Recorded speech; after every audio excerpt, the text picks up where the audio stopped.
بسم اللہ الرحمن الرحیم۔ مدارس کے اساتذہ کی تنخواہیں اور ارباب اہتمام کا رویہ۔ تحریر مولانا محمد قمر الزمان ندوی۔ کورونا وائرس کی وجہ سے لاک ڈاؤن کا سلسلہ دراز سے دراز ہوتا جا رہا ہے۔ تقریباً 4 مہینے پورے ہونے جا رہے ہیں۔ تمام تعلیمی ادارے بند ہیں۔ ہوائی راستے تو بالکل بند ہیں۔ ٹرین سروس بھی برائے نام جاری ہے۔ اس لاک ڈاؤن سے یقیناً تمام شعبے متاثر ہوئے ہیں، لیکن سب سے زیادہ متاثر دینی مدارس ہوئے ہیں اور ہو رہے ہیں، کیونکہ دینی مدارس میں سرمایہ اور مالیہ کی فراہمی کا کام رمضان المبارک میں ہوتا ہے، اور اس سال مدارس کے سفراء اور محصلین اصولی کے لیے نکل ہی نہیں سکے، اور ہم نے امت کا یہ مزاج بنایا ہی نہیں کہ وہ از خود مدارس کو زکوٰۃ کی رقم پہنچائیں۔ اساتذہ کی تنخواہیں بند ہیں، جس کی وجہ مدارس میں افراتفری کا ماحول ہے۔ اساتذہ ارباب اہتمام سے شاکی ہیں اور ذمہ داران حالات کی مجبوری بتا کر اپنا پالا جھاڑ رہے ہیں۔ بہتوں کے پاس یقیناً مجبوری بھی ہے۔ حال ہی میں بہت سے ادارے کے بارے میں اطلاعات آ رہی ہیں کہ وہاں کے ذمہ داروں نے جملہ اساتذہ اور ملازمین کو معزول اور سبکدوش کر دیا ہے۔ بعض نے چھٹی اور کٹوتی کرنا شروع کر دیا ہے، اور بعض نے یہ کہنا شروع کر دیا ہے کہ اب اپنا انتظام آپ خود سوچ لیں۔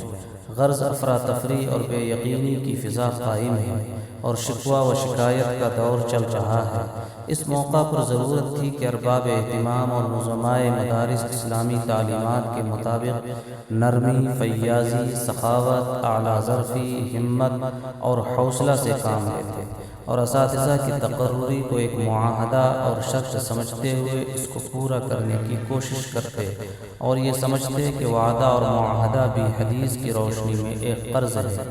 العدۃ دین، طبرانی۔ وعدہ بھی ایک قرض ہے۔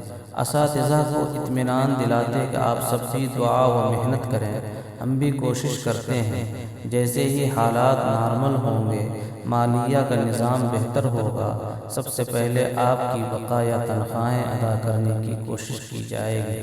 اللہ کی ذات پر بھروسہ رکھیے۔ دوسری طرف اساتذہ بھی حالات اور مجبوری کو سمجھتے ہوئے صبر و ہمت اور جفاکشی سے کام لیتے، اپنی ضروریات کو بہت حد تک وقتی طور کے لیے دباتے، انتظامیہ کا ہاتھ بٹاتے، ان کا ساتھ دیتے، مالیہ کی فراہمی کے لیے جو کچھ کر سکتے تھے اس کو کرتے۔ اگر دونوں طرف سے فریق نہیں رفیق کا معاملہ ہو جائے تو اب بھی مسئلہ کا حل آسان اور یقینی ہے۔ صحابی رسول حضرت ابو ہریرہ رضی اللہ عنہ سے روایت ہے کہ رسول اللہ صلی اللہ علیہ وسلم نے ارشاد فرمایا: الصلح جائز بین المسلمین الا صلحا احل حراما او حرم حلالا، المسلمون علی شروطهم، یعنی مسلمانوں کا آپس میں صلح کرنا اور صلح کرانا جائز ہے، ہاں وہ صلح جو کسی حرام کو حلال یا حلال کو حرام کرنے کا سبب بنے شریعت، اس کی اجازت نہیں، اور مسلمان اپنی شرطوں اور عہد و پیمان پر قائم رہیں، ان سے انحراف نہ کریں۔ سنن ابو داؤد۔ امام خطابی رحمۃ اللہ علیہ نے فرمایا کہ یہ حدیث شریف دین یعنی مالی حقوق کے بارے میں جائز شرطوں اور معاہدوں سے متعلق ہے، اور اللہ تعالیٰ کے اس حکم کے مطابق ہے جو اس نے عقود و معاہدات کو پورا کرنے کے لیے دیا ہے۔ فاسد شرطوں سے اس حدیث شریف کا کوئی تعلق نہیں ہے۔ عون المعبود۔ کورونا کی وجہ سے ہونے والے لاک ڈاؤن نے چونکہ مالی اعتبار سے عموماً لوگوں کی کمر توڑ دی ہے، لہٰذا انتظامیہ کی طرف سے اساتذہ و ملازمین کو ملازمت سے نکالنے، انہیں تنخواہوں سے محروم رکھنے اور ان میں کٹوتی کرنے کے واقعات سامنے آ رہے ہیں۔ ایک طرف تو اساتذہ اور عملہ کا کہنا ہے کہ آسانی کے دنوں میں ہم نے انتظامیہ کا ساتھ دیا ہے، لہٰذا مشکل حالات میں نہ تو ہمیں برطرف کیا جائے، نہ ہی تنخواہوں سے محروم رکھا جائے، اور نہ ہی ان میں کسی قسم کی کوئی کٹوتی کی جائے۔ دوسری طرف انتظامیہ کا کہنا ہے کہ راحت کے ایام میں ہم نے بھی تو ان کا ساتھ دیا ہے، ہم نے انہیں ملازمت سے سبکدوش نہیں کیا، دیر ہو یا سویر ہم نے انہیں پوری تنخواہیں دیں، نہ تو انہیں کبھی تنخواہوں سے محروم کیا اور نہ ہی ان کی تنخواہوں میں بلا وجہ کٹوتی کی۔ لیکن اب جب کہ مہاماری کی وجہ سے سب لوگ پریشان ہیں اور ہم بھی اس سے مستثنیٰ نہیں ہیں، اس لیے ہم اس طرح کے فیصلے کرنے پر مجبور ہیں۔ معلوم ہونا چاہیے کہ جس طرح ناظم اور محتمم کے پاس مدرسے کے رقوم قوم و ملت کی امانت ہوتی ہے، اسی طرح مدرسے کے اساتذہ و عملہ بھی ان کے پاس قومی اثاثہ اور سرمایہ ہے۔ نہ تو ناظم اور محتمم ادارے کے مالک ہیں اور نہ ہی اساتذہ و عملہ ان کے مزدور، بلکہ دونوں قرآن و سنت اور دین متین کے محافظ و امین ہیں۔ انتظامیہ کو یہ بات ذہن میں رکھنی چاہیے کہ حکومتیں اپنے ملک کی آرمی اور فوج کا سب سے زیادہ خیال رکھتی ہیں، چونکہ مدارس کے اساتذہ و عملہ بھی حزب اللہ یعنی خدائی فوج کے لوگ ہیں، لہٰذا ان کا بھی خاص خیال رکھنا لازم اور ضروری ہے۔ اگر خدا نے خواستہ وہ انتظامیہ کے ناروا سلوک سے دل برداشتہ ہو کر دین کی اس عظیم خدمت سے محروم ہو گئے تو ان کا جو نقصان ہوگا وہ اپنی جگہ ہے، اس سے ادارے اور دین کا بھی بہت بڑا نقصان ہوگا۔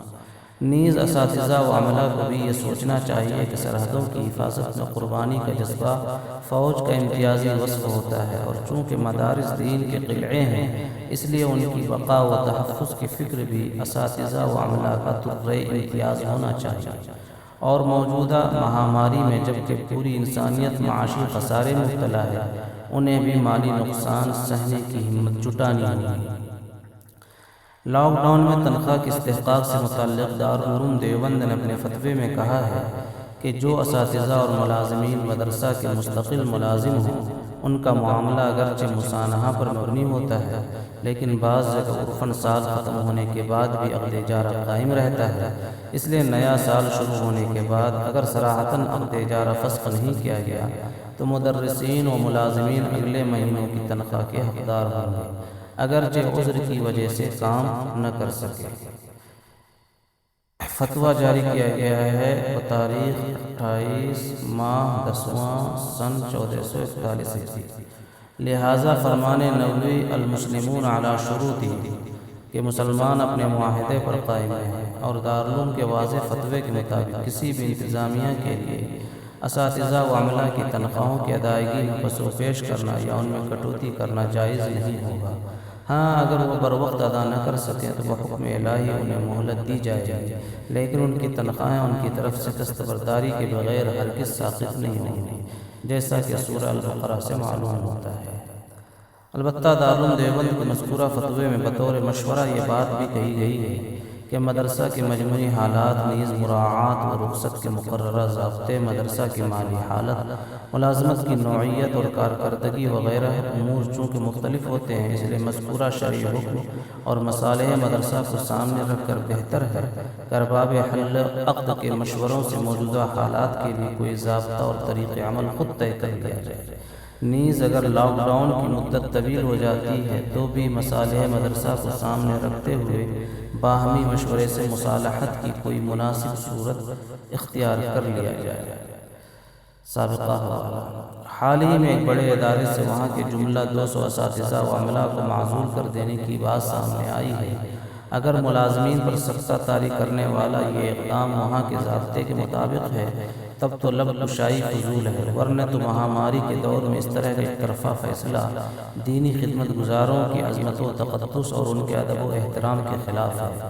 ہاں اگر کسی ادارے میں عزل و نصب یعنی سبکدوشی اور بحالی کے اصول و ضوابط مقرر نہ ہوں اور انتظامیہ آئندہ مہینوں کی پوری تنخواہ ادا کرنے کی متحمل بھی نہ ہو تو نہ فی الحال اور نہ فی المعال، تو ایسی صورت میں مصالح مدرسہ کی رعایت کرتے ہوئے بہتر ہوگا کہ مذکورہ بالا حدیث شریف اور دارالعلوم دیوبند کے فتوے کو سامنے رکھتے ہوئے باہمی رضامندی سے صلح کا راستہ اختیار کر لیا جائے اور مقررہ تنخواہ سے کم کی ادائیگی کا یا بقدر تنخواہ مالیہ کی فراہمی کا یا انتظامیہ کی جانب سے سبکدوش نہ کرنے اور ادارہ کے کھلنے تک بلا معاوضہ خدمت کو موقوف کرنے کا نیا معاہدہ کر لیا جائے کہ قرآن کریم میں بھی ہے وَالصُّلْحُ خیر، یعنی صلح کو بہترین صورت کہا گیا ہے، سورہ نساء، اور مذکورہ بالا حدیث شریف میں رسول اللہ صلی اللہ علیہ وسلم نے بھی اس کی اجازت مرحمت فرمائی ہے۔